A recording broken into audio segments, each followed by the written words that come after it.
Hey, welcome back to Morning Joe. It is great to have with us Pulitzer Prize winning historian Jon Meacham with us. Jon, I always love talking to you around the 4th of July.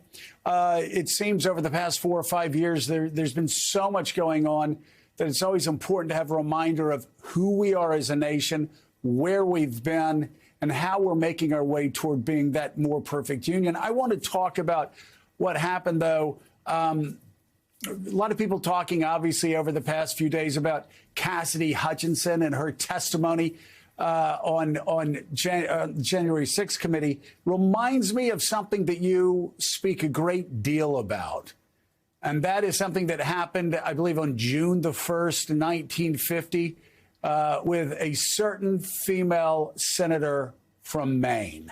Tell us about what being an American, what being a patriot is really all about on this 4th of July weekend. Yeah, it was Lincoln's birthday in 1950 when Joe McCarthy of Wisconsin drew the short straw and went to speak to the Wheeling, West Virginia Women's Republican Gathering. Believe me, Wheeling, West Virginia was not where they sent the top tier folks of the Republican Party in 1950. There, McCarthy gave his famous speech that he had in his pocket the names of the number kept moving, but circa 200 communists in the Department of State. It sets off our second great Red Scare. The first had been in the late 19-teens and 20s. And he began the reign of terror that Joe McCarthy was the author of in 1950. And it was Margaret Chase Smith of Maine, Republican senator, who gave the first great statement against McCarthyism. It was very early. So imagine February 12th to June 1st. She went to the floor.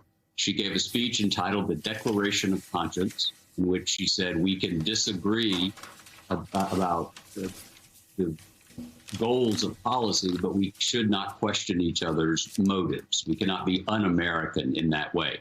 She only got 6 co-sponsors, and McCarthy dismissed them as Snow White and the 6 Dwarves. But 4 years later, the Senate of the United States would side with Smith. She was right. The majority that had decided to take an easier path. McCarthy seemed powerful. The press loved him. He understood how to manipulate it. And we had this 4 years of madness. Dwight Eisenhower, much argument about that, about what he did. But he actually took a dive during the 1952 campaign and took out a section of a speech attacking McCarthy because they just didn't want to affront the base. That sounds pretty familiar, doesn't it? You know, Eisenhower, one of my heroes, when I was reading Larry Tye's great book on McCarthy, got to that point, it was really hard to read because Dwight Eisenhower was a hero. He was going to win in Wisconsin easily. He had a chance to criticize Joe McCarthy, had a chance to criticize a man who had gone after and tried to wreck the career, wreck the life of his mentor, General Marshall, and he refused to say a negative word about him. And like you said, actively went into the speech, took out a part that would have condemned McCarthyism. Just didn't have the courage to do it, just like so many people haven't had the courage to cross Donald Trump. But once again, you have a strong woman here. You have Liz Cheney. And again, Margaret Chase Smith. While I talk about that Larry Tye book, that reminds me, Jon, when I read history, it reminds me that we aren't so disconnected from our past. We like to think that we somehow, 5 years, 10 years ago, were the halcyon days. We've been through this before. You read Larry Tye's book, and you see that McCarthy owned, like you said, he had the press in his pocket. Mm-hmm. He ruined lives. He wrecked careers. He caused people to commit suicide.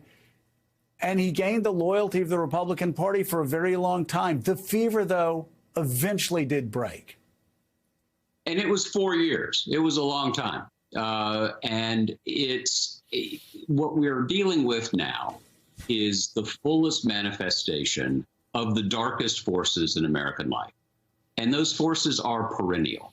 They're old, far, far, far older than America. They start in the Garden of Eden, right? It's the will to power. It's the putting of your own ambition and appetite ahead of anything else. And one of the things we commemorate on July 4th is the founding of a nation that, however imperfect and however incomplete its realization of that ideal is, was founded on an idea that all men are created equal and are endowed by their creator with certain inalienable rights. We have not always lived up to it. We never will. But I promise you, as you talk about history, the moments you or I or anybody else would want to go back to, that they are willing to admit to, are moments where we expanded the definition of what it means to be an American. We've expanded the meaning of that incredibly important sentence written by Thomas Jefferson as part of one of the great committees of all time, right? And great committees, it's like 20th century French military victories, right? It's not a huge category. Yeah.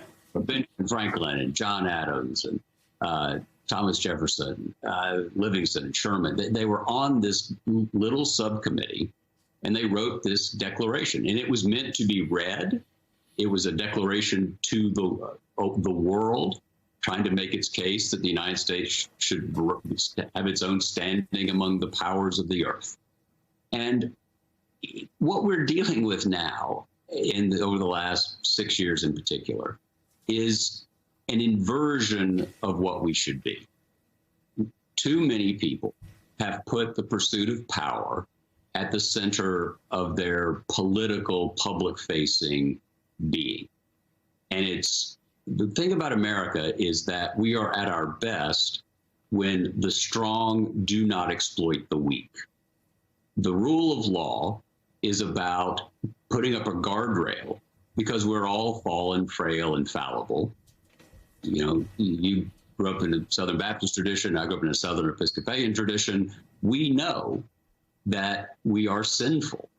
And because a democracy is the fullest manifestation of all of us, then the country's going to be sinful too. And the reason you have the rule of law, the reason you have commandments, is to try to do better.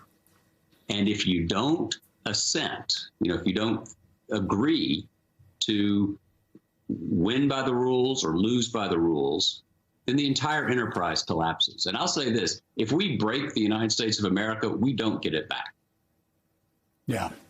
Saved by grace, as you and I were taught in the church, and thank God, because I'll speak for myself. I know I need grace. I know the country I love so much needs grace. Let's talk about a person that you've written about. You just mentioned him, Thomas Jefferson. I think as we grapple with the challenges of coming to terms with our history, and we have this debate between those that are in the 1619 camp, those who are in the 1776 camp. It's so important that we're able to hold those two truths at the same time. It doesn't have to be an either or. I was explaining this to a graduating class I spoke to a few weeks ago.